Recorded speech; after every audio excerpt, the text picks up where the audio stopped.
नमस्कार, आप देख रहे हैं स्टार सिटी न्यूज़। मैं इस वक्त मौजूद हूं कोटला मुबारकपुर क्षेत्र में।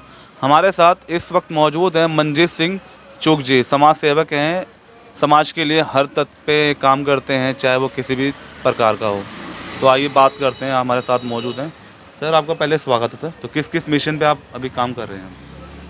हमारे जितने भी मिशन हैं वो सिविक एजेंसियों से जुड़े हैं, चाहे वो जल बोर्ड हो, एमसीडी हो, पुलिस है, पीडब्ल्यूडी है। अगर जहाँ ज़रूरत से ज़्यादा भ्रष्टाचार, करप्शन, जहाँ कोई किसी की सुनवाई नहीं है, कोई अगर हमारे पास आता है और लगता है कि जेन्युइन समस्या है, तो पहले उस समस्या को हम अधिकारियों तक पहुँचाते हैं। उसके बाद लगता है सुनवाई नहीं होती तो उनको एक बार नोटिस इशू किया जाता है। नहीं करते तो फिर हमारे पास लास्ट हथियार है दिल्ली हाई कोर्ट, जो पब्लिक इंटरेस्ट लिटिगेशन के द्वारा फिर वो सारी जो समस्या हैं वो हम दिल्ली हाई कोर्ट तक लेके जाते हैं। सर, मैंने सुना कि कुछ आपने पुलिस पे भी आपने कोई एक्शन लिए हैं सर आपने? पिछले 20 साल हो गए लगातार, जब भी कोई भ्रष्टाचार जिसमें बहुत ज़्यादा पुलिस इन्वॉल्व रहती है, करप्शन है, पैसे की लूटपाट है, जो अमूमन पुलिस करती है, तो वो मामले उठाते रहते हैं।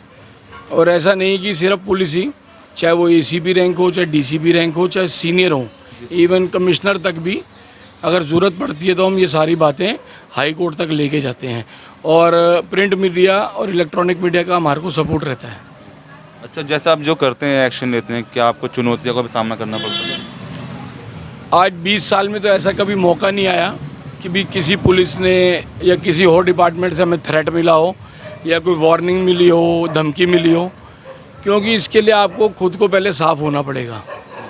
अगर आप साफ़ हैं तो आपको कोई चैलेंज नहीं आएगा। आपका वेस्टर्न इंटरेस्ट साथ में नहीं होना चाहिए कि आप एक तरफ दिखाएं समाज सेवा और दूसरी तरफ पैसे कमाने की बात करें, वो चीज़ नहीं होनी चाहिए। तो आज ये जैसे अब दिल्ली हाई कोर्ट भी हम जाते हैं, पब्लिक इंटरेस्ट लिटिगेशन कोर्ट भी हमारे को वॉच करती है, विजिलेंस की टीमें हमारे पीछे लगती हैं, चेक करवाती हैं कि भी इनकी छवि क्या है। तो आज तक कभी ऐसा शिकायत किसी को नहीं मिली। और फिलहाल अभी हमारा एक लेटेस्ट मामला वो डीसीपी साउथ के खिलाफ चल रहा है, जो चीटिंग से एक जुड़ा मामला है, जिसमें उन्होंने थोड़ी ज़्यादा बदतमीज़ी करी। उस मामले को लेकर हम दिल्ली हाई कोर्ट जा रहे हैं बहुत जल्द। और आज ही पहले दिन ही नई दिल्ली पुलिस कमिश्नर संजय जी से मुलाकात हुई। आज उन्होंने पब्लिक हियरिंग स्टार्ट की, तो आज मेरा मौका मिला, मुझे इनवाइट किया गया था कि भी आज आप मिलें। तो पहली अपॉइंटमेंट मेरी उनके साथ हुई और उनको फैक्ट्स बताए। मुझे लगता है वो कुछ काम करेंगे इस पर। अच्छा, जो आप सेवा भाव का आपका जो अंदर जुनून है सर, कैसे प्रेरणा मिली आपको ये? जब हम छोटे थे ना, तब से ही देखते थे कि पुलिस हर जगह करप्शन, रेडियो पे शराब पिलवाना, मंथली लेना इन्वॉल्व थी। कभी थिएटर पे चले जाओ तो 18 रुपये वाली टिकट उनसे लेते थे 30 रुपये की। तो हमने कहा यार इसको कुछ रोकना पड़ेगा। जैसे जैसे बड़े होते गए, उम्र गई, तो एक भावना जागी और अपने इलाके से ही हमने शुरुआत करी करप्शन रोकने की। उसके चलते मेरे ऊपर और मेरे फादर के खिलाफ अटेम्प्ट टू मर्डर का भी केस दर्ज हुआ, जो कि झूठा था, और ये साबित हो गया 4 से 6 महीने के अंदर। और आज इस तकरीबन इस बात को 20 से 22 साल हो गए हैं। वो केस अभी भी चल रहा है, हमारे खिलाफ नहीं, जो उस टाइम के एसएचओ, एसीपी और थानेदार होते थे उनके खिलाफ दिल्ली हाई कोर्ट ने केस फाइल किया हुआ है। हम बरी हैं, लेकिन उनकी प्रमोशनें तक अभी अटकी हुई हैं। एक आध को प्रमोशन मिली, लेकिन वो कंडीशन पे मिली प्रमोशन कि जो हाई कोर्ट में केस आपका पेंडिंग है, अगर उस पर कोई भी ऑब्जर्वेशन आएगी तो आपकी प्रमोशन रोक दी जाएगी। तो ये मेहनत है। हम लोग व्हाट्सअप देखते रहते हैं, फेसबुक चलाते हैं, देखिए। लेकिन आज दिल्ली के में जो हालात हैं या दिल्ली से बाहर भी जो हालात चल रहे हैं, आदमी को इन चीज़ों के साथ साथ अपने फ़ोन पर IPC, Delhi police act, CrPC, चाहे हिंदी में चाहे इंग्लिश में डाउनलोड करके रखना चाहिए। और खाली समय में, चाहे वो 10 मिनट दें रोज़ के, इसको पढ़ना चाहिए। और अपने जो कॉन्स्टिट्यूशन है, जो अपने फंडामेंटल राइट्स हैं, उसका पता होना चाहिए, जिससे कोई भी आपको बेवकूफ़ ना बना के जा सके। आप अपने आने वाले जो लोगों को आप किस तरह जागरूक करेंगे? जैसे आप अपना एक क्षेत्र संभाल रहे हैं, इस तरह से आप औरों को भी आप जागरूक करना चाहेंगे आपसे? मेरा सिर्फ ये साउथ दिल्ली से मामला नहीं रहता, मेरे केस रोहिणी तक चल रहे हैं, मॉडल टाउन भी है, मुखर्जी नगर भी है। जहाँ भी हमें लगता है कि किसी के साथ दुराचार हो रहा है तो हम वहाँ जाते हैं, किसी को लगता है कि जेन्युइन आदमी से गलत हुआ है, उसके खिलाफ, सिस्टम के खिलाफ हम केस फाइल करते हैं। सिर्फ दिल्ली तक ही नहीं रह गए हम, लोगों के फ़ोन आते हैं, कईयों को फ़ोन से मदद की जाती है, कईयों को अपना वकील फ्री में प्रोवाइड भी करा के देते हैं हम, जहाँ लगता है कि बहुत पुअर फैमिली है।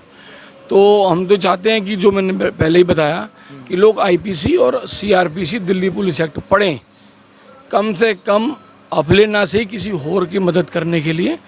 अन्यथा तो आने वाला जो समय चल रहा है, पिछले 7 से 8 साल में बहुत कुछ चेंजेस हुए हैं।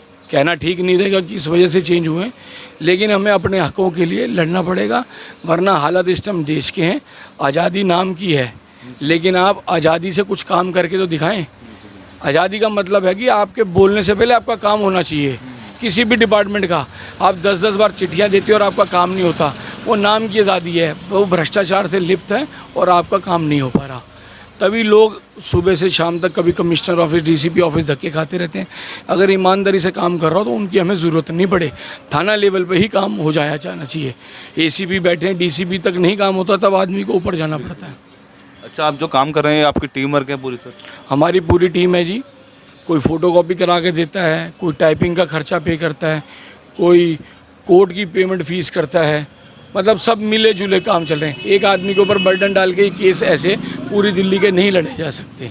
मंजीत जी, जैसे कि आप सिविक एजेंसी या पुलिस से आप जैसे काम कर रहे हैं, इसके अलावा भी आपने आगे के लिए कुछ सोचा आगे? बिल्कुल सर, अभी तो देखो दिल्ली के अंदर ये चारों एजेंसीज ही हैं, 4 या 5 एजेंसी, दिल्ली जल बोर्ड, एमसीडी, पीडब्ल्यूडी या बीएसईएस। अभी पीछे जब ये आपने देखा होगा दिल्ली के अंदर एलईडी लाइटें चेंज हुई थी, तो एक बड़ा घटिया तरीके का इक्विपमेंट इन्होंने लगाया था जो हर दूसरे दिन लाइट बंद हो जाती थी। 3 महीने बाद हमने पूरी दिल्ली के लिए एलईडी कंप्लेंट पे, उसकी क्वालिटी के ऊपर, सब स्टैंडर्ड मटेरियल के नाम पे हमने पीआईएल फाइल करी, जिसका असर हुआ, जिसमें नोडल अफसर पूरी दिल्ली में बनाए गए कोर्ट की डायरेक्शन पे, और अब वही लाइटें जो पूरी दिल्ली में जब मगा रही हैं। तो आदमी सिर्फ अपने उससे ना रहे कि भी मेरे घर में कुछ दिक्कत होगी तो मैं आवाज़ उठाऊँ। अगर समाज में अगर धीरे धीरे भी 0.% भी लोग उठाएं, कोई डरने की ज़रूरत नहीं है। आज तक जब मैं ओपन बैठा हूँ यहाँ पर, मेरी फैमिली मेरे साथ है, वाइफ की सपोर्ट है, बेटे की सपोर्ट है, आज तक ऐसी कोई थ्रेट धमकी नहीं मिली, तो किसी को डरने की ज़रूरत नहीं है। बस यही है कि अपना इंटरेस्ट ना दिखाएं उसमें और समाज के लिए काम करें, विन होगी। नहीं तो आने वाला समय या जो आने वाली जनरेशन है, जो नए यूथ हैं, उनकी जो जनरेशन है वो एक वही 1947 का पहला हाल देखेंगे। और आज मैं इस बात का चैलेंज दे रहा हूँ, ये मानना आप कि आज इस बात को लिख लें कि सिस्टम के प्रति आप लोग बिल्कुल लाचार हो जाएंगे। उस टाइम सिस्टम नहीं सुधरेगा, वो आज से ही कोशिश करनी पड़ेगी। तो यह हमारे आज के खास मेहमान मंजीत सिंह चुग जी, स्टार सिटी के साथ मैं जितेंद्र गुप्ता।